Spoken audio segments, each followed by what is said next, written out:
हाय, good morning.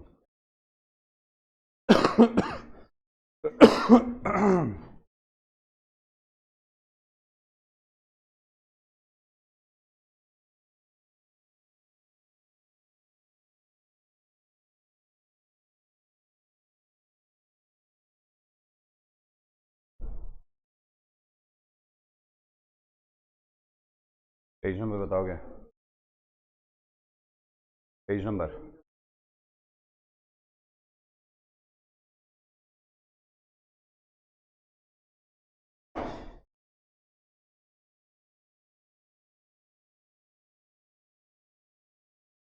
45।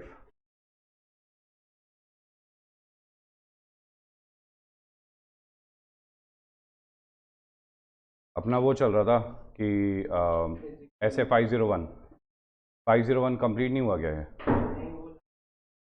कौन सा? Matters relevant in planning attendance eight physical inventory counting. ऐसे 501 में क्या क्या चीज़ आती है? 3 चीज़ें फटाफट से बताओ। इन्वेंट्री, सेगमेंट रिपोर्टिंग, लिटिगेशन इन क्लेम्स। ठीक है, 3 चीज़ें इसके अंदर कवर होती है। तो matters relevant in planning attendance eight physical inventory counting. तो क्या क्या मैटर्स रेलेवेंट है इस चीज़ की प्लानिंग में? तो matters relevant in planning attendance eight physical inventory counting includes example nature of inventory, कि भैया आपको फिजिकल इन्वेंटरी काउंटिंग के अटेंडेंस में जाना है कि नहीं जाना। वो किस किस पे डिपेंड करता है? कि सबसे पहले डिपेंड करता है कि भैया कि आपका नेचर ऑफ इन्वेंट्री कैसा है। ओके, कि इन्वेंट्री किस टाइप की इन्वेंट्री है। अगर कोई ऐसी इन्वेंट्री है जो बड़े ब्लॉक्स में है तो मेरे को दिक्कत नहीं है जाने की, तो मैं नहीं जाऊँगा। अब जैसे एक बिल्डर है, लेट सपोज उसने 5 बिल्डिंग्स बनाई है। अब उसके यहाँ पे मेरे को पता है कि उसके यहाँ पे एक एक फ्लोर पे, एक एक फ्लैट में, एक एक बिल्डिंग में 100 फ्लैट्स है। तो मल्टीप्लाइड बाय 5 कितने हो गए? 500 फ्लैट्स हो गए। समझ गए? जिसमें से 300 फ्लैट्स बिक चुके हैं, तो कौन से बचे हैं? 200।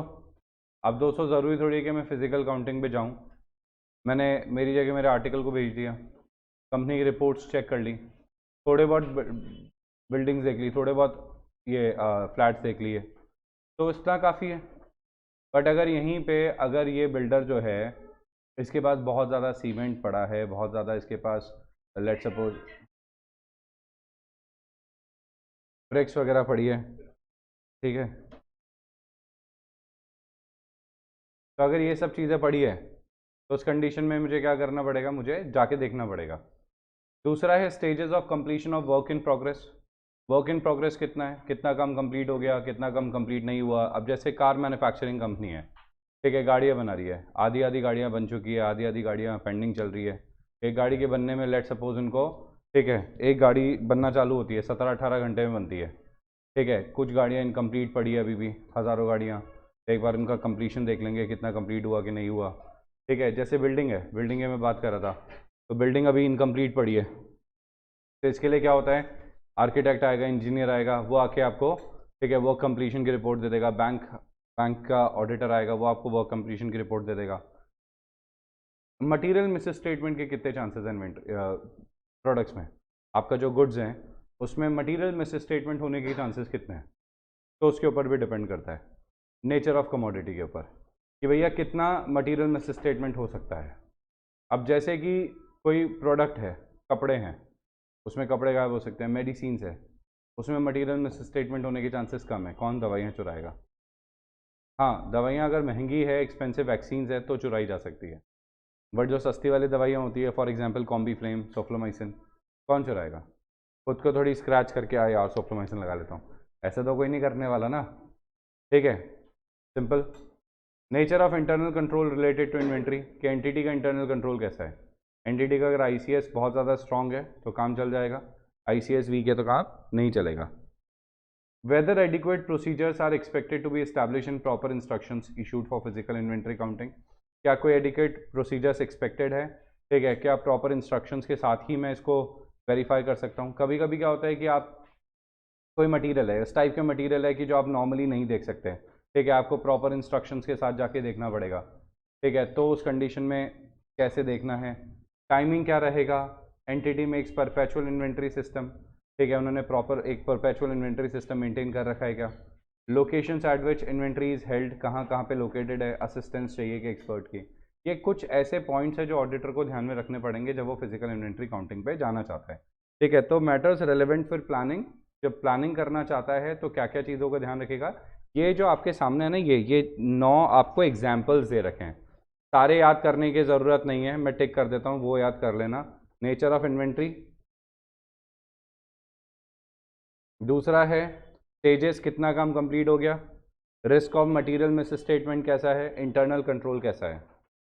ओके, टाइमिंग क्या रहेगा, लोकेशंस कहाँ पे है, ऑडिटर को एक्सपर्ट की ज़रूरत है कि नहीं, ये रहने दो, ई पॉइंट हटा दो, जी पॉइंट हटा दो, कोई।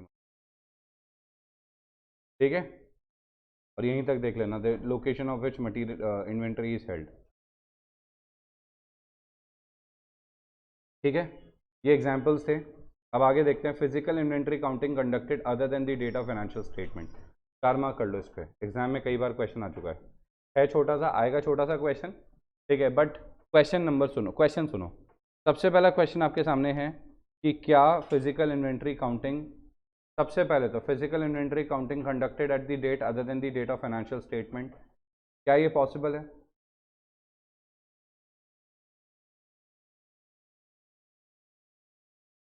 क्या ये पॉसिबल है, सबसे पहले तो ये बताओ। हाँ, हाँ ये पॉसिबल है, यस ये पॉसिबल है, बट इसके लिए क्या है, if physical inventory counting is conducted at the date other than the date of the financial statements, the auditor shall, in addition to the procedure required above, ठीक है, perform audit procedure to obtain audit evidences whether about changes in inventory between the count date and the date of financial statement are properly recorded। तो ये बोलता है, जैसे Maruti Suzuki की बात करता हूँ मैं, अब मारुति सुजुकी की जो इन्वेंट्री काउंटिंग होती है, लेट सपोज वो दिसंबर में होती है, जबकि अकाउंट्स तो बनाए जाएंगे मार्च में। ठीक है, तो ये ऑडिटर की जिम्मेदारी है कि दिसंबर में जो इन्वेंट्री काउंटिंग हुई है इसे लेकर मार्च तक, ये जो 3 महीने जो हैं, 3 मंथ्स जो हैं, ठीक है, ये 3 महीने जो हैं, ठीक है, इस 3 महीने के अंदर जितनी भी इन्वेंट्री में अप्स या डाउन्स हुए हैं, मतलब एडिशन या डिलीशन हुए हैं, परचेज या सेल हुई है, वो प्रॉपरली एडजस्ट हुई है कि नहीं हुई है। तो ऑडिटर को यहाँ पे देखना पड़ेगा, ऑडिटर को ऑडिट एविडेंस ऑब्टेन करना पड़ेगा whether changes in inventory between the count date and the date of financial statements are properly recorded, कि चेंजेस को आपने प्रॉपरली रिकॉर्ड कराए कि नहीं कराए। समझ आ गई क्या, ठीक है। If the auditor is unable to attend physical inventory counting due to unforeseen circumstances, auditor को जाना था कहाँ पे, फिजिकल इन्वेंट्री काउंटिंग अटेंड करने के लिए, मारुति सुजुकी में जाना था लेट सपोज दिसंबर के अंदर, बट किसी रीजंस की वजह से वो नहीं जा पाया। ठीक है, कोई भी रीज़न हो सकता है, it can be any unforeseen reason, देखो कोई भी अनफोर्सिन रीज़न कह सकते हैं, तबीयत खराब, घर वालों की तबीयत खराब, नहीं जा सकता था, वेडिंग में जाना था, कुछ भी ऐसा रीज़न था। तो if the auditor is unable to attend physical inventory counting due to unforeseen circumstances, the auditor shall make or observe some physical count at a alternative date and perform audit procedures on intervening transactions. तो बोलता है कि भैया कोई बात नहीं, उस time पे नहीं जा पाया तो बाद में चले जाएगा, थोड़ा बहुत चेक कर लेगा, 100% चेक नहीं कर पाया तो थोड़ा बहुत चेक कर लेगा, सैंपल्स चेक कर लेगा। समझ आ गया भाई, देखो अगर ऑडिटर नहीं जा पाता ना, तो ऑडिटर नहीं जा पाता तो ऑडिट टीम को भेज देता है वो। समझ आ गया, तो कोई ना कोई तो प्रैक्टिकली चले जाता ही है, ऐसा तो होता नहीं है कि कोई जा ही नहीं रहा। ठीक है, चले जाते हैं ऐसे तो लोग। ठीक है, बट अगर मान लो ऑडिटर नहीं जा पा रहा किसी रीज़न की वजह से, तो वो फिजिकली कभी भी इसको वेरीफाई कर सकता है सैंपल बेसिस पे। समझ आ गया, तो लिखा ना, observe some physical count on an alternative date. समझ आ गया। और जो इंटरवेनिंग ट्रांजैक्शंस हुए हैं, इंटरवेनिंग मतलब काउंटिंग से लेकर ऑडिटर की काउंटिंग तक के बीच में, उनको भी क्या कर सकता है, चेक कर सकता है।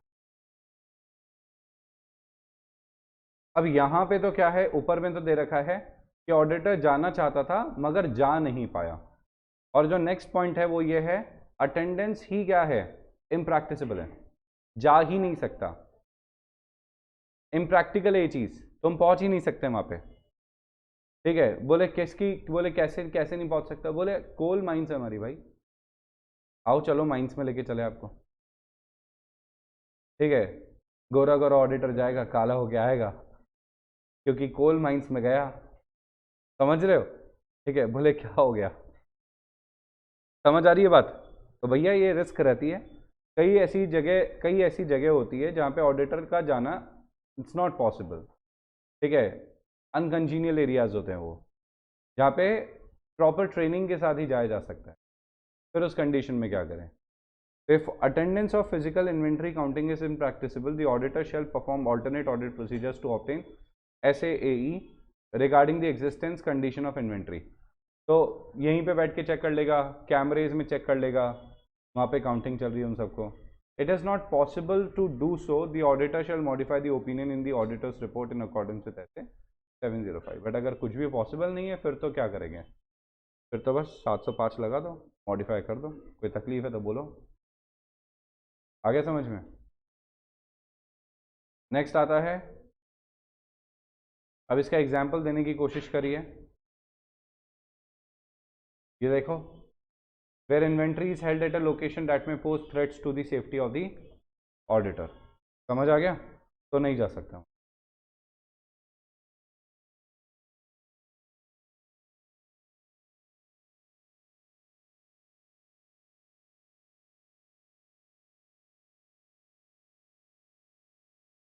ये सब रिपीटेशन है।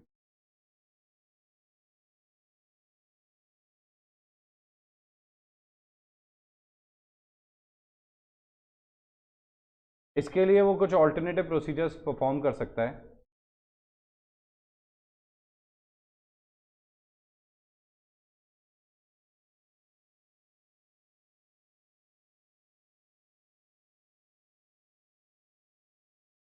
अब ये देख लो, यहाँ पे when inventory under the control custody or control of third party is material to the financial statements. अभी अलग पॉइंट है, इन्वेंट्री अगर किसके पास है? थर्ड पार्टी के पास है। The auditor shall obtain sufficient and appropriate audit evidences regarding the existence and condition of that inventory by performing one or both of the following. A, request confirmation from third party. अगर third party के पास रखे हुए goods company के पास है ही नहीं, ठीक है, लेट्स से कंसाइनमेंट में, वेयर हाउस में, ठीक है, as the quantities and conditions of the inventory held on behalf of the entity, perform inspection and other audit procedures appropriate in the circumstances. जैसे वेयर हाउस में वो चला गया। समझ आ गया?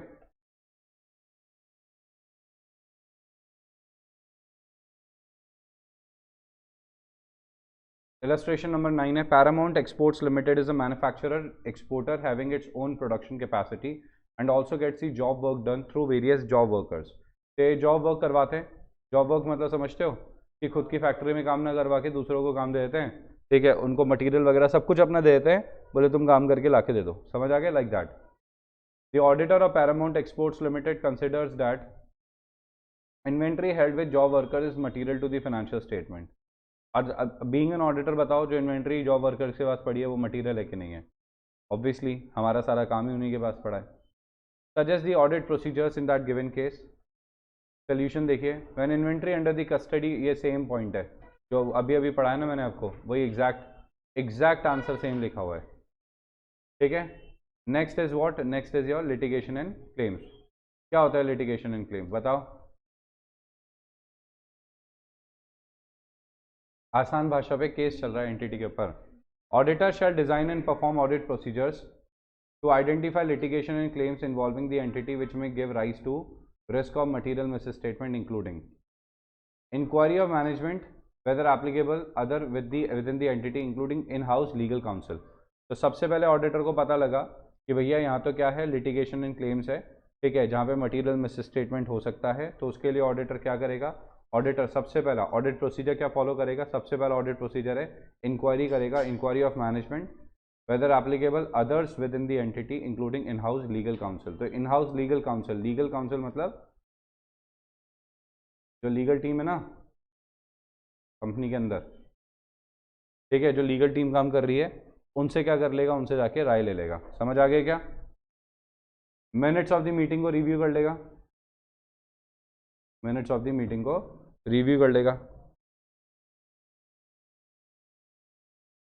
of TCWG and correspondence between the entity and its legal counsel। तो external legal council और एंटिटी के बीच में क्या मीटिंग हुई है, उनके क्या मिनट्स बने हैं, उनमें क्या डिस्कशंस हुए हैं, वो देख लेगा। तीसरा है लीगल एक्सपेंसेस देख लेगा। तो ऑडिटर इन शॉर्ट पहले तो इन हाउस लीगल काउंसिल की रिपोर्ट्स चेक करेगा, दूसरा है एक्सटर्नल लीगल काउंसिल की रिपोर्ट्स चेक करेगा या उनसे इंक्वायरी करेगा, और तीसरा है लीगल एक्सपेंसेस को देखेगा। समझ आया? तो जहाँ पे ऑडिटर को लगता है कि बहुत ज़्यादा केसेस चल रहे हैं, ठीक है, तो उस कंडीशन में क्या क्या करने का है। पहला केस देखा आपने, क्या करना है पहला केस में? हाँ, इन हाउस लीगल टीम से क्या करेगा, इंक्वायरी कर लेगा। दूसरा है मिनट्स ऑफ द मीटिंग देख लेगा बिटवीन TCWG एंड, ठीक है, entity and external legal council, और लीगल एक्सपेंसेस चेक कर लेगा।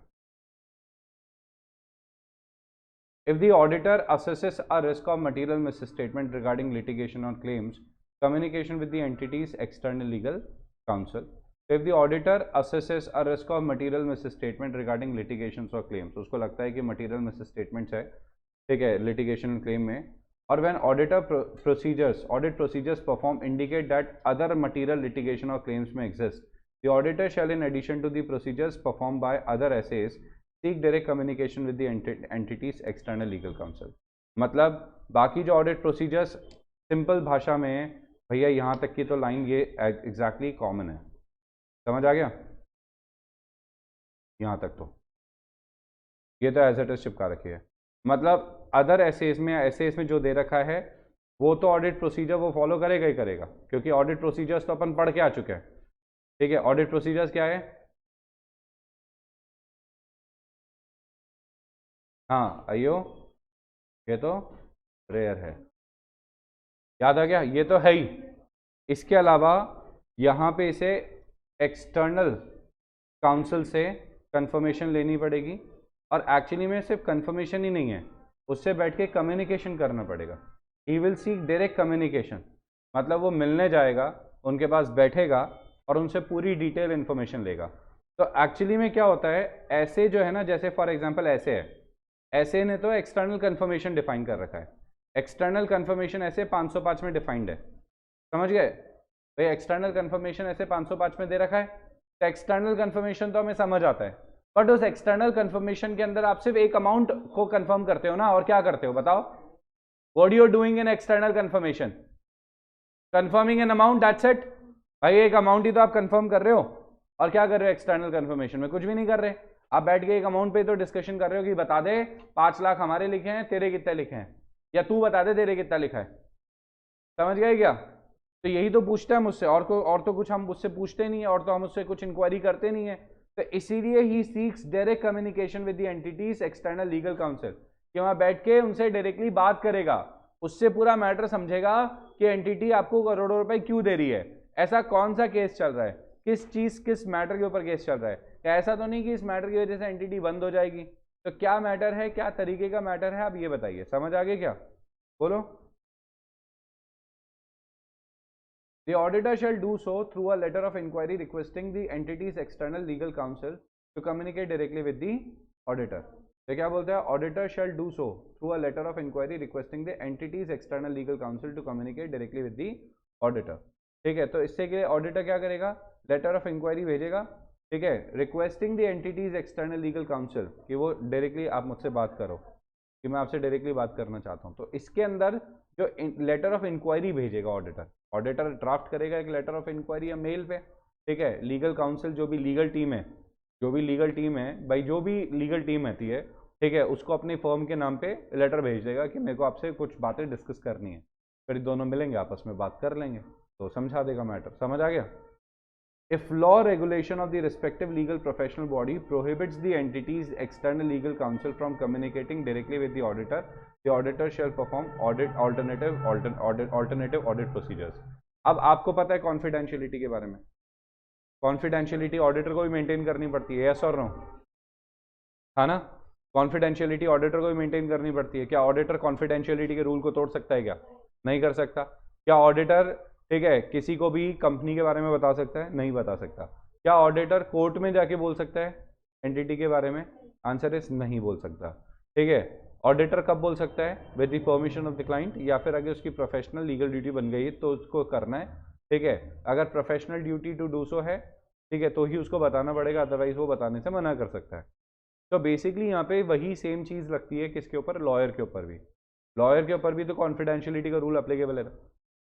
लॉयर मतलब CA, CS, CMA, डॉक्टर, इन सबको कॉन्फिडेंशियलिटी फॉलो करनी पड़ती है। आप समझ रहे हो भाई? एक डॉक्टर है, समझना बात को, डॉक्टर को तो सब पता होता है। अब डॉक्टर को पता है किस एक्टर को क्या बीमारी हुई है, बताते हैं क्या वो? कुछ नहीं बताते, बता ही नहीं सकते। कॉन्फिडेंशियलिटी मेंटेन करनी पड़ेगी, नहीं तो आपकी डिग्री छिन जाएगी। समझ गए? तो this is the rule of confidentiality which you need to follow. तो यही चीज़ अगर ऑडिटर को नहीं बताते वो, बिकॉज ऑफ कॉन्फिडेंशियलिटी वो नहीं बता सकते, मान लो, ठीक है, तो ऑडिटर यहाँ पे ऑल्टरनेटिव प्रोसीजर्स परफॉर्म करेगा। समझ आ गया क्या? Auditor shall perform the alternative procedures. समझ आ गया? The auditor in certain circumstances the auditor may also judge it is necessary to meet with the entity's external legal counsel to discuss the likely outcome of the litigation or claims. The auditor कब कब determine करेगा? The auditor determine that matter is significant risk, जब उसको लगता है कि बहुत ज़्यादा रिस्क है, एंटिटी बहुत ज़्यादा करोड़ों रुपए दे रही है, मैटर कॉम्प्लेक्स है, ऑडिटर को खुद को समझ नहीं आ पा रहा, ठीक है, बोले अपन चार्टर्ड अकाउंटेंट, अपन अकाउंट समझते हैं, ठीक है, अपन को नहीं पता इस चीज़ के बारे में। There is a disagreement between the management and the entity's legal external counsel. Ordinarily, such meeting require management permission are held with the representative of management in attendance. इतना ये नहीं लिखना, हटा दो यहाँ तक। तो ठीक है, the disagreement between management and the entity's external legal council, मतलब एंटिटी कुछ और बोलती है, लीगल काउंसिल मना करता है उस चीज़ के लिए, ऐसा कोई डिसएग्रीमेंट है जो मैंने मिनट्स में पढ़ लिया है। Now I want to know about the matter, क्योंकि वो फाइनेंशियल स्टेटमेंट्स को डायरेक्टली अफेक्ट कर रहा है, तो इसलिए मैं उसको जानना चाहता हूँ। समझ आ गया क्या? तो ये वो सर्कमस्टांसेस हैं, ये एग्जाम्पल है, मैं आपको पहले ही बता रहा हूँ, सजेस्टिव लिस्ट होती है। इसके अलावा अगर आपको कोई मैटर लगता है तो आप लिख सकते हो, इसमें कुछ मैटर हटाना चाहते हो तो हटा सकते हो। इट्स नॉट नेसेसरी कि आप सारा का सारा मैटर लिखो, एग्जाम्पल्स आपको पूरे लिखने की कोई ज़रूरत नहीं होती है। समझ आ गया? ठीक है, significant risk, complex matter, disagreement between the company and the external audit legal council. समझ आ गया? ठीक है भाई, अब इस इलस्ट्रेशन को नेक्स्ट क्लास से चालू करते हैं, और ये खत्म हो गया मेरे हिसाब से रिटर्न। ठीक है, सेगमेंट इन्फॉर्मेशन, ठीक है, वाइंड अप करते हैं क्लास। ठीक है, गुड मॉर्निंग, चलो बाय गाइस।